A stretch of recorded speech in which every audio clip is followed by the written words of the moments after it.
अन्नदाता, पग पग पर है संग तुम्हारे अन्नदाता।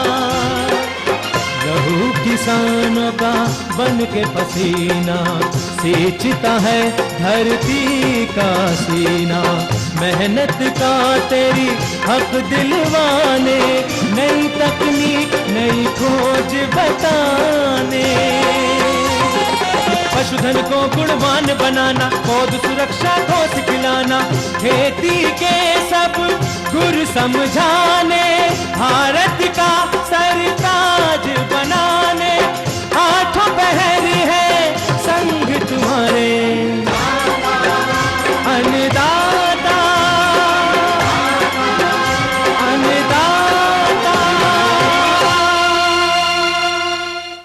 नमस्कार, आप सभी का अन्नदाता कार्यक्रम में स्वागत है। मैं हूं आपके साथ शालिनी कपूर तिवारी। हर रोज की तरह एक बार फिर से हम कार्यक्रम में लेकर के आए हैं खेती बाड़ी से जुड़ी हुई बहुत सी लाभकारी जानकारियां। तो चलिए सबसे पहले देखते हैं कि क्या है विशेष आज के कार्यक्रम में। वर्मी कंपोस्ट उत्पादन की तकनीक और इससे मिलने वाले आय पर किसान का अनुभव। नींबू के बाग में आने वाली समस्याओं के समाधान पर जानकारी।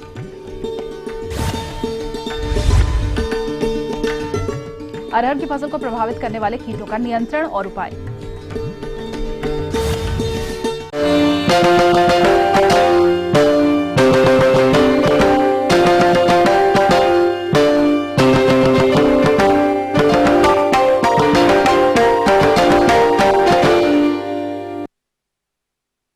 फसलों से आशातीत उत्पादन लेने के लिए अधिकतर किसान भाई रासायनिक उर्वरकों पर ही निर्भर रहते हैं और गोबर की खाद या फिर अन्य कार्बनिक खाद का प्रयोग बहुत कम किसान कर रहे हैं।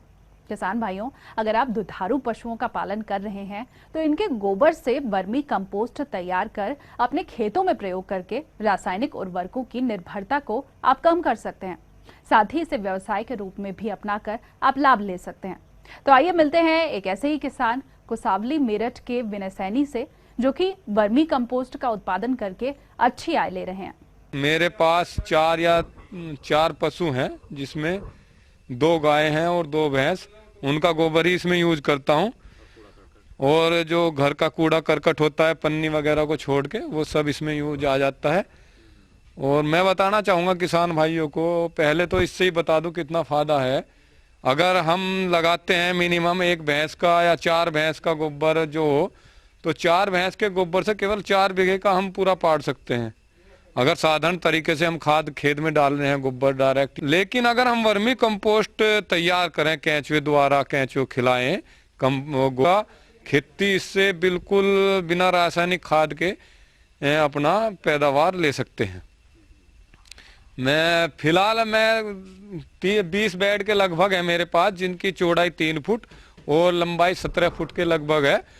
और मैं उसमें अपनी खेती के लिए भी पैदा कर ले वो खाद बना लेता हूँ, और जो उससे मेरी खेती से बचता है उसे मैं बिक्री कर देता हूँ, जिससे मेरी मजदूरों की लागत वगैरह इसमें निकल जाती है। अगर हम इससे मिलने की बात कहें, क्या मिलता है हमें क्या नहीं मिलता, तो जैसे मैं बता रहा, मैं 10 फुट के बेड में और 3 फुट चौड़े वाले में 5 से 6 कुंटल तक का गोबर आता है। तो हम कहेंगे हमें इसमें 40% की प्राप्ति होती है, और 40% की प्राप्ति वो 40 दिन के अंदर होती है, तो उसी की हम लगा लेते हैं। अगर हम बिक्री के लिए इसको करते हैं तो 500 रुपये कुंटल के लगभग ये चला जाता है। उसमें वो पैकिंग किस तरह की चाह रहा है वो उसके ऊपर डिपेंड है, और आगे बढ़ाना घटाना। जैसा कि इन्होंने बताया कि कुल बेड की संख्या 20 है और प्रति बेड इन्हें 40% उत्पादन के आधार पर 220 किलोग्राम प्रति बेड वर्मी कंपोस्ट का उत्पादन होता है। इस प्रकार 20 बेड से कुल उत्पादन 44 कुंटल प्राप्त होता है और 500 रुपये प्रति कुंटल के हिसाब से इन्हें 20 बेड से कुल आय 22,000 रुपये प्राप्त होता है, जिसमें से इनकी लागत जो कि 20 बेड पर 6,000 रुपये आती है को घटाने पर इन्हें शुद्ध आय के रूप में 16,000 रुपये प्राप्त होते हैं। अब किसान भाइयों को मैं बताना चाहूँगा कि इसका बहुत ही साधारण तरीका है तैयार करने का। सबसे पहले हमें कच्चा माल जो हमारे पशुओं से मिलेगा गोबर, और उसके बाद ये ईंट बिछा के, और ये पॉलीथीन लगी हुई है इसमें नीचे। बहुत ही सस्ता और सुलभ तरीका है। पहले हमने ईंट लगा ली एक लाइन में, चौड़ाई जिसकी 3 फुट होनी चाहिए, लंबाई हम अपनी सुविधा अनुसार कर सकते हैं जगह के अनुसार।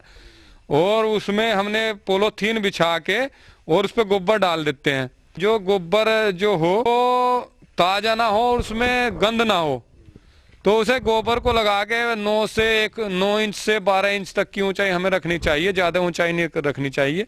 एक ध्यान और रखना है, उसमें गोबर टाइट नहीं होना चाहिए, मुलायम होना चाहिए, जिससे केंचुआ खाने में दिक्कत ना आए। और उसके बाद केंचुआ छोड़ दिया। अगर हम 10 फुट का बैग 3 फुट चौड़ाई वाला लगा रहे हैं तो उसमें मैं कहूँगा 4 से 5 कुंटल तक का गोबर आ जाना चाहिए। 1 किलो केंचुआ रोज 1 किलो गोबर खाता है। और उसमें नमी बरकरार रखने के लिए हम बोरी डाल देते हैं ऊपर, और पानी का छिड़काव करते हैं, जिससे उससे केंचुए की जो वो होती है खाने की अक्षमता, वो ऐसी होती है जैसे हम खीर वगैरह खाते हैं तो वो सरदोसी करके खाता है, तो मुलायम होना चाहिए उसके लिए भोजन। तो इसलिए हमें पानी का यूज, और दूसरा पानी का यूज टेम्परेचर के हिसाब से भी करना चाहिए गर्मियों के दिनों में, जिससे गोबर में अधिक टेम्परेचर ना बन पाए, इसलिए पानी का यूज करते हैं।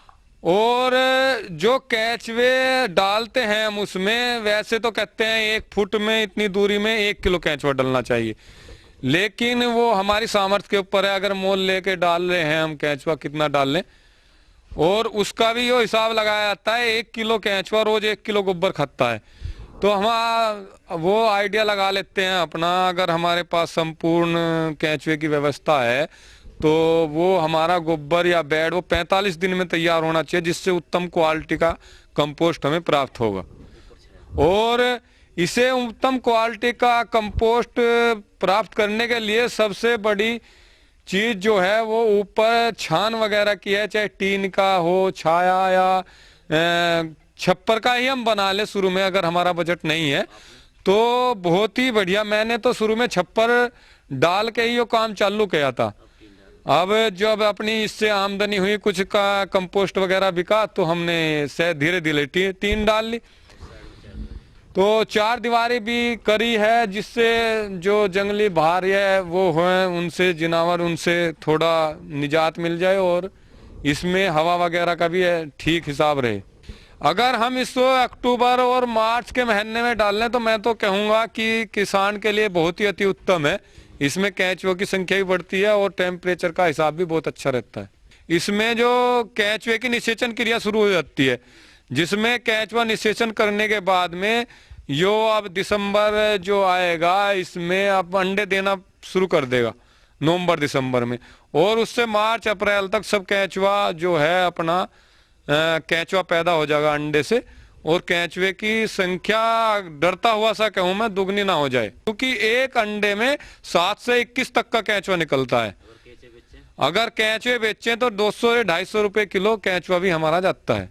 अब हम जैसे डालते हैं, मैं पहले बताया केंचुआ डाल देते हैं वो बेड लगा के, उसके 8-7 दिन बाद हम देखते हैं कि इसमें जो गोबर था वो अलग तरीके का होगा, जिस तरह चाय की पत्ती होती है, तो हम किरोल के देखते हैं उसकी उंगली वगैरह से, तो उसमें ऐसा दिखाई देगा, तो हमें लगता है ये खा लिया इसने, तो हम इसको ऐसे निकाल के, हाथ निकाल के इसमें ऊपर से 1-2 इंच की परत होती है वो निकाल लेते हैं, और उसको अलग कंपोस्ट तैयार हो गया उसके लिए डाल लेते हैं। ये प्रक्रिया हमें जैसे 45 दिन बताए मैंने, 5-6 बार करनी पड़ेगी 8-8, 7-7 दिन के अंतर से, तो यो एक स्थिति ऐसी आएगी, वो 1 इंच के लगभग रह जाएगा, जिसमें केंचुआ ही केंचुआ दिखाई देगा, हमें गोबर कम दिखाई देगा। तो उसको हम उठा के अलग रख लेते हैं, और फिर गोबर लगा के वही प्रक्रिया जो पहले वाली वही अपनाते हैं, उसे गोबर लगा लेते हैं, और वो जो मलबा बचा उस पे वो उसे डाल देते हैं, केंचुए सहित गोबर या मल उनका। फिर बीच बीच में ऐसा देखते हैं, इसमें हाथ डाल के देख लेते हैं गर्म तो नहीं हो पा रहा, जिससे 40 डिग्री से ऊपर तो होना चाहिए। इसकी जो तापमान सहन करने की वो है क्षमता केंचुए की, वो 5 डिग्री से 45 डिग्री तक ये सहन कर पाता है। अगर इससे ऊपर हम देखते हैं तो इसमें हमें पानी का वो करना चाहिए। अगर जो जहाँ ज़्यादा ठंड है तो उसके लिए हमें उसका भी उपचार करना चाहिए। तो इसमें हाथ निकालते रहना चाहिए और बस वो ऊपर से आप उतारते रहो, खा तलता पलटी कोई जरूरत नहीं है। और किस पैकिंग का ये है, अगर कोई कहता है पैकिंग के लिए तो कर देते हैं, हाँ वो नहीं कहता है भाई सबको मंदे लिए चाहिए भाई कट्टे का पैसा फलाना पैसा, तो हम डायरेक्ट ही भर देते हैं। क्यों, ज्यादातर किसान से कनेक्टेड है हम लोग भाई। हमारा तो उद्देश्य यही है, किसान सुधरे, हम सुधरे, हमारी जमीन सुधरे। तो ये थी कुछ उपयोगी जानकारियां। अब लेंगे एक छोटा सा ब्रेक, जल्द हाजिर होंगे। नींबू के बाग में आने वाली समस्याओं के समाधान पर जानकारी।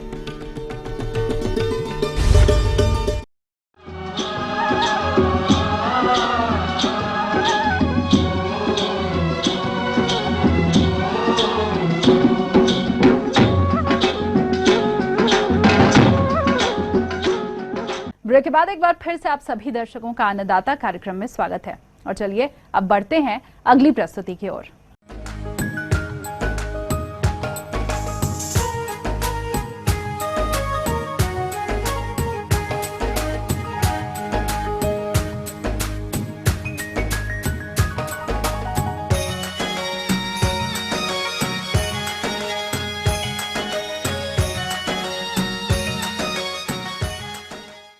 नींबू के बाग से गुणवत्ता वाले अधिक फलों के उत्पादन हेतु बाग को कीट और रोगों से मुक्त रखने के लिए कौन कौन से उपायों को अपनाएं, इस विषय पर जानकारी लेते हैं कृषि विज्ञान केंद्र दिलीप नगर के नूपुर देहात के डॉक्टर अभिमन्यु यादव से। प्रमुख रोगों में से नींबू का एक बहुत ही प्रमुख रोग है सिट्रस कैंकर या कैंकर रोग, जो ये जीवाणु के कारण से उत्पन्न होने वाली बीमारी है। इसके प्रथम लक्षण पहले पत्तियों पर हल्के पीले धब्बे के रूप में दिखाई देते हैं। रोग बाद की दशा में टहनियों में और कांटों पर भी आ जाता है। रोकथाम समयानुसार न करने पर प्रभावित पौधों की पत्तियां गिर जाती हैं तथा पौधा सूखने लगता है। इसकी रोकथाम के लिए नीचे गिरी हुई ग्रसित पत्तियां, जो रोग से ग्रसित पत्तियां या टहनियां हैं, उनको काट छांट करके बाग से अलग कर देना चाहिए तथा कहीं जा करके एक जगह जला देना चाहिए। रोग को किसी हद तक इसको रोकने के लिए पूरे पौधे पर वर्षा के पहले बोडो मिक्सचर जो 50% का होता है उसका छिड़काव किया जाए, या स्ट्रेप्टोसाइक्लिन 200 ppm की 2 ml मिलीलीटर मात्रा प्रति 10 लीटर पानी मिला करके छिड़काव करें। इसी तरह से ताम्रयुक्त रसायन जैसे कॉपर ऑक्सीक्लोराइड की 0.03% का छिड़काव 15 दिन के अंतराल पर करने से भी इसमें लाभ होता है। दूसरी जो समस्या आती है इसमें नींबू में डाईबैक या उल्टा सूखा रोग। ये कम आयु के पौधों पर बीमारी कम दिखती है, परंतु 10 वर्ष की आयु के बाद पौधे रोग से ग्रसित होने लगते हैं। इसकी टहनियाँ ऊपर से सूखने लगती हैं कि कैंकर रोग का आना या उसकी बहुतायत मात्रा में उसके रोग जनक को पाया जाना। दूसरी, अच्छे जल निकास का न होना, आवश्यकतानुसार पानी न मिलना अर्थात पानी की कमी। साथ ही सूक्ष्म पोषक तत्वों जैसे तांबा, जस्ता, मैग्नीज या लोहे की कमी से भी जड़ तथा तनों का कवक अथवा विषाणु रोग से ग्रसित हो जाना। ये तमाम तरह की जो समस्याएं से जब पौधा ग्रसित हो जाता है तो उल्टा सूखा रोग या डाईबैक बीमारी लग जाती है। इसकी रोकथाम करने के लिए जरूरी है कि सूखे भाग की कटाई करके कटे भाग पर 50% कॉपर ऑक्सीक्लोराइड का लेप लगा देना चाहिए। इसके पश्चात कॉपर ऑक्सीक्लोराइड की 0.3% की दर से मार्च, अप्रैल व अक्टूबर, नवंबर में 15 दिन के अंतराल पर 2-2 छिड़काव करना चाहिए। इसी तरह से नींबू में जो कीटनाशक जो कीड़ों की समस्या है, इनमें से प्रमुख कीड़ा है लेमन बटरफ्लाई, जो नींबू का तितली या नींबू का बटरफ्लाई कीड़ा। ये क्या करता है कि नींबू की तितली का गिडार कोमल पत्तियों को बहुत तेजी से खा करके इसकी पत्तियों को केवल मध्य सिरा का ही भाग छोड़ते हैं। पौधा अगर यदि नर्सरी में इस कीट के प्रकोप होने से पौधा पूरा साल ग्रसित रहता है तथा गिडार या भूरे काले रंग के सफ़ेद धब्बे पड़े रहते हैं जो पूर्ण वृद्धि होने पर हरे रंग के हो जाते हैं। इसकी रोकथाम के लिए मोनोक्रोटोपास 0.05% की 1.5 ml मात्रा या फास्फेमिडान की 1.5 ml मिलीलीटर मात्रा प्रति लीटर पानी में घोल बनाकर छिड़काव करना चाहिए, जिससे कि ये कीड़ा खत्म हो जाए। इस प्रकार किसान भाइयों, हम अपने नींबू के बाग में समय से रोग व कीड़ों का प्रबंधन करके एक अच्छा आर्थिक लाभ कमा सकते हैं। आगे और भी हैं कुछ रोचक जानकारियां, पर यहाँ पर रुकेंगे। एक और ब्रेक के लिए जल्द हाजिर होंगे। अरहर की फसल को प्रभावित करने वाले कीटों का नियंत्रण और उपाय।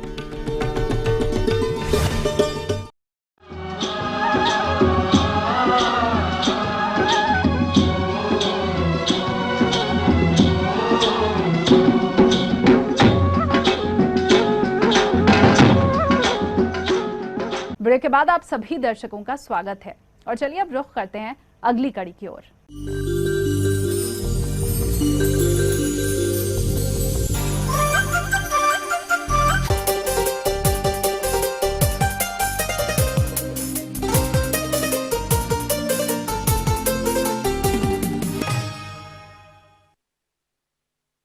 अरहर की फसल वर्तमान में विभिन्न अवस्थाओं पर खड़ी है।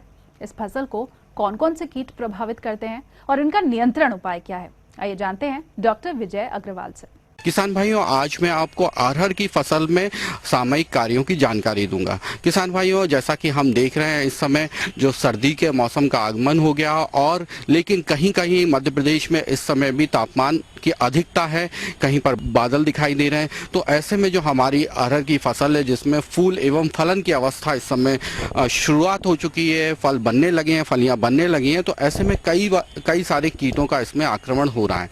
अगर अरहर की बात की जाए तो इस समय इसमें सबसे ज़्यादा जो समस्या है वो फल छेदक कीट या पॉड बोरर कीट की है और साथ ही साथ कहीं कहीं पर पत्ती लपेटक कीट भी इसमें दिखाई दे रहा है। किसान भाइयों, इस समय मौसम के आधार पर जो इसका जो कीट है, इसके वयस्क हमारे जो फसल हमने लगा रखी है उसकी पत्तियों पर इसमें अंडे देते हैं और उसमें से निकलने वाली जो इल्ली होती है वो इसकी जो फलियां होती हैं, फलियों के अंदर छेद करके नुकसान पहुंचाती हैं। इस प्रकार से फलियों के अंदर के दाने नष्ट हो जाते हैं और हमारी फसल में जो आर्थिक रूप से नुकसान होता है, बहुत ज़्यादा नुकसान इसमें दिखाई देता है। किसान भाइयों, अगर अरहर की जो फली छेदक कीट है इसके रोकथाम की बात करते हैं तो इसके रोकथाम के लिए हमें जहां पर भी हम अरहर की फसल लगा रहे हैं वहां पर गर्मियों में गहरी जुताई अवश्य करें। गहरी जुताई से जो हमारा कीट होता है, जो फल छेदक कीट है, उसके जो शंखी अवस्था रहती है वो ज़मीन में नष्ट हो जाती है। इसके बाद क्या होता है कि खेत में हम बदल कर अगर खेत को बोते हैं, खेत को चेंज कर लेते हैं तो इससे भी इस कीट का आक्रमण कम हो जाता है। क्योंकि इस समय हमारी फसल पर इसका आक्रमण हो रहा है तो इसके जो नियंत्रण है उसके लिए हमको रासायनिक कीटनाशकों का प्रयोग इसमें करना पड़ेगा और रासायनिक कीटनाशक के रूप में आप किनोल-फॉस नामक दवा का प्रयोग कर सकते हैं। इसकी 2 मिलीलीटर मात्रा 1 लीटर पानी में मिलाकर हमको छिड़काव करनी है। किसान भाइयों, इसके बाद भी अगर आप देखते हैं कि इसमें आक्रमण है, अभी इस पर पूरी तरह से नियंत्रण नहीं हुआ है, तो इसके लिए हम दूसरी दवा का भी प्रयोग कर सकते हैं। इसके लिए आप ट्राइजोफॉस नामक दवा का प्रयोग कर सकते हैं। ट्राइजोफॉस नामक दवा जो होती है वो 2 मिलीलीटर 1 लीटर पानी में मिलाकर आपको छिड़काव करना है। किसान भाइयों, अगर आपको लगता है कि हमारी फसल में आक्रमण की बहुत ही शुरुआती अवस्था है और बहुत ज़्यादा अभी नुकसान हमारी फसल में कीट ने नहीं किया है, तो ऐसी अवस्था में आप नीम का तेल जो निम्बिसिडीन आदि नामों से बाजार में मिलता है उसका भी प्रयोग कर सकते हैं और इसके लिए हमें मात्रा जो लेनी रहेगी वो 5 ml प्रति लीटर, यानी हमारा जो पंप होता है 15 लीटर का नैपसेक स्प्रेयर, उसमें 75 मिलीलीटर मात्रा प्रति पंप के मानसर हमको फसल में छिड़काव करनी है। किसान भाइयों इसमें ध्यान रखें कि अरहर की फसल की बढ़वार अधिक रहती है, चूंकि फसल काफ़ी अधिक ऊंचाई पर रहती है, तो इसमें आप पानी की समुचित मात्रा का प्रयोग करें। 200 से लेकर 300 लीटर पानी 1 एकड़ के क्षेत्र में हमको डालकर उस हिसाब से हमें दवा को घोलकर इसमें छिड़काव करना। अगर पानी की मात्रा कम रहेगी तो इसमें जो कीटों पर पूर्ण रूप से नियंत्रण होना संभव नहीं है। इसी प्रकार से किसान भाइयों जो पत्ती लपेटक कीट है उसका भी हम नियंत्रण इस दवा से कर सकते हैं। इसमें आप ट्राइजोफॉस नामक दवा का प्रयोग कर सकते हैं या इसके अलावा इमिडाक्लोप्रिड नामक दवा का भी प्रयोग इसमें हम कर सकते हैं। लेकिन हमें जो मात्रा लेनी है इमिडाक्लोप्रिड की वो 5 मिलीलीटर 15 लीटर के पंप में मिलाकर छिड़काव करनी है। तो किसान भाइयों जैसा कि मैंने बताया कि अभी अरहर की फसल हमारी फलन पर है, तो इस समय आप खेत में समुचित मात्रा में साफ सफाई रखें, नींदा मुक्त हमारे अपने खेत को रखें। अतः इनके प्रबंधन हेतु समुचित उपायों पर अमल करने की आवश्यकता है, जिस हेतु फसल उत्पादन एवं फसल सुरक्षा के मिले जुले तंत्र अर्थात एकीकृत कीट प्रबंधन प्रणाली को अपनाना चाहिए। किसान भाइयों इन कीटों की रोकथाम हेतु खड़ी फसल की निगरानी करें। सूढ़ियों की जांच के लिए सफेद कपड़े की थैली या पॉलीथीन बैग में पौध को डालकर झटकना चाहिए, जिससे पौधों में फली पर खाती हुई सूंडी गिर जाएगी और उनकी संख्या का पता चल जाएगा। सेक्स फेरोमोन ट्रैप, इसका प्रयोग कीट का प्रकोप बढ़ने के पहले चेतावनी के रूप में करते हैं। इस जाल में मादा कीटों की गंध वाला पदार्थ रखते हैं। इसकी गंध पाकर नर पतंगे दूर दूर से आकर्षित होते हैं और इसमें फंस जाते हैं। यदि कलियां बनते समय 4 से 5 नर पतंगे प्रति जाल 3 से 4 रात्रि तक फंसने लगे तो यह समझना चाहिए कि फसल पर फली वेधक की संख्या क्षति पहुंचाने वाली अवस्था में अधिक होने वाली है। अतः कीट नियंत्रण जरूरी हो गया है। जब इनके प्रबंधन की बात आती है तो सबसे पहला बिंदु आता है शस्य क्रियाओं द्वारा। इसमें गर्मी के महीने में खेत की गहरी जुताई करना, समय पर फसल की बुआई करनी चाहिए जिससे हानिकारक कीटों का प्रकोप कम हो सके। ज्वार के साथ अरहर की अंतः फसल 4-2 के अनुपात में बोनी चाहिए। ज्वार के डंठल कीट मक्खी चिड़ियों के बैठने के डंडे के रूप में काम आते हैं। इसके साथ ही ज्वार की कटाई के बाद दवा छिड़काव के लिए उपयुक्त रास्ता बन जाता है। सिंचाई एवं रासायनिक खाद की मात्रा का उचित प्रयोग करना चाहिए। अधिक घनी फसल पर कीट प्रकोप अधिक होता है, अतः संस्तुति से अधिक बीज नहीं बोना चाहिए। कीट प्रतिरोधी प्रजातियों का चयन, इस दिशा में निरंतर प्रयास किए जा रहे हैं। कुछ प्रजातियां चिन्हित की गई हैं, जैसे अगेती अरहर में मानक, पिछैती अरहर में बहार, नरेंद्र अरहर 1, मालवीय अरहर 6। आपके खेत में इसका प्रकोप हो रहा है तो नियंत्रण के लिए सही समय पर दवा का प्रयोग करें, जिससे आने वाले समय में अरहर में सही प्रकार से फलन हो और उत्पादन इससे हम अच्छा प्राप्त कर सकें।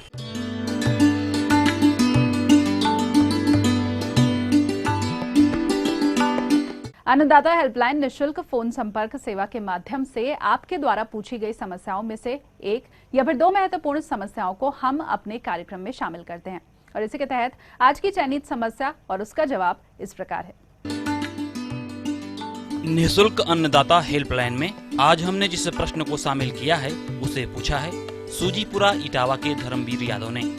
आपने दुधारू पशुओं में सिंग रोधन पर जानकारी चाहिए, तो इसके लिए देखिए कार्यक्रम का यह अंश।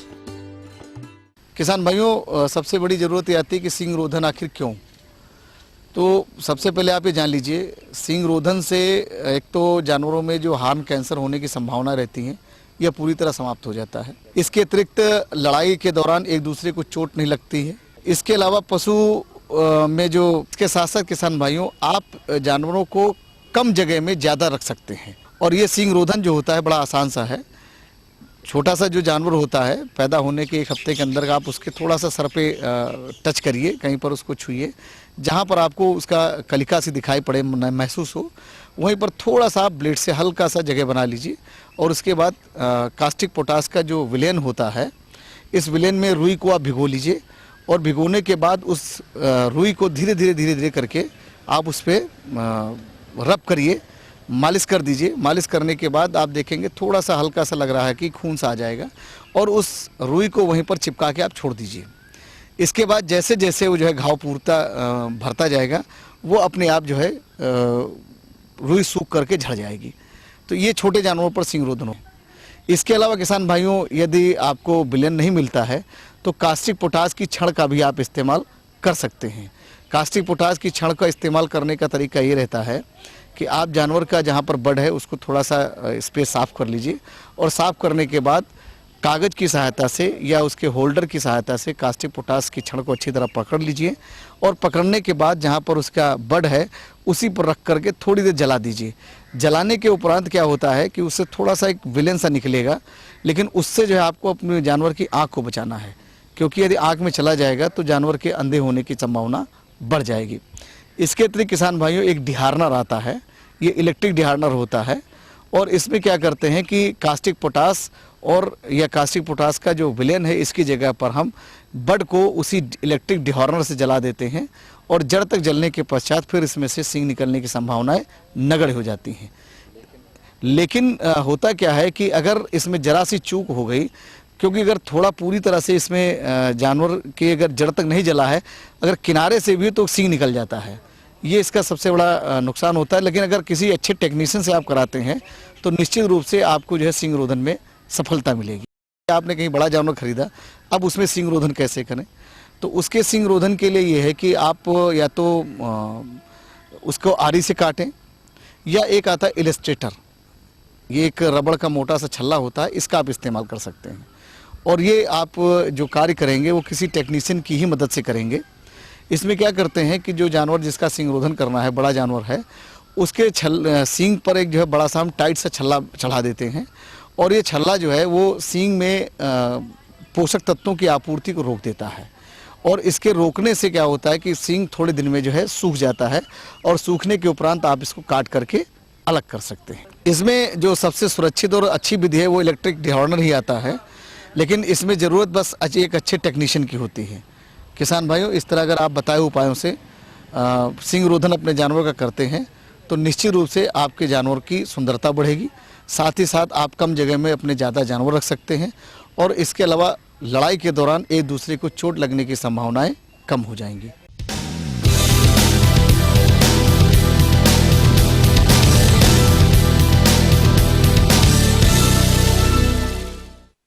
राज्य की विभिन्न मंडियों में कृषि उत्पादों के चढ़ते उतरते बाजार भाव की संक्षिप्त जानकारी इस प्रकार है।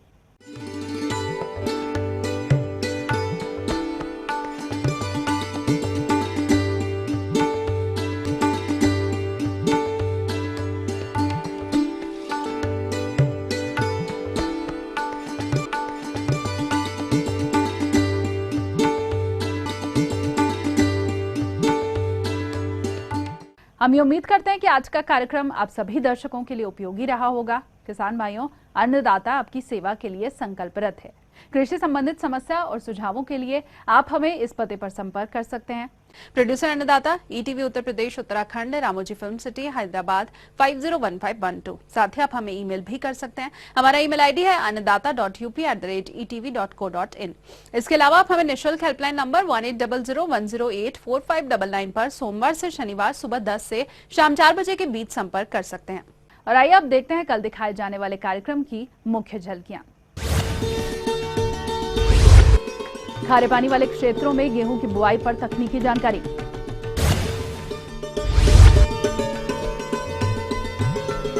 पंतनगर से प्रेषित मौसम पूर्वानुमान के आधार पर कृषि सलाह।